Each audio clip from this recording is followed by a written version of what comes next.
Hi everyone, in front of me I've got POCO M5s and let me share with you how to show battery percentage on the status bar in this device. So if you'd like to have the percentage inside the shutter button, or not the shutter button, the battery icon or next to it, then all you have to do is to simply enter the settings. And now let's scroll down to the notifications and control center.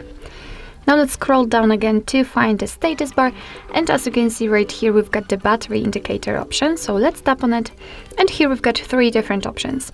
Probably currently you've got this one set, so only the battery indicator.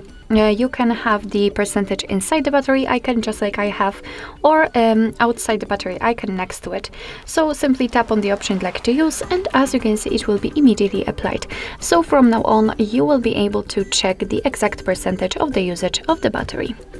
So basically that's all. This is how to show battery percentage on the status bar in your POCO M5s. Thank you so much for watching. I hope that this video was helpful, and if it was, please hit the subscribe button and leave the thumbs up.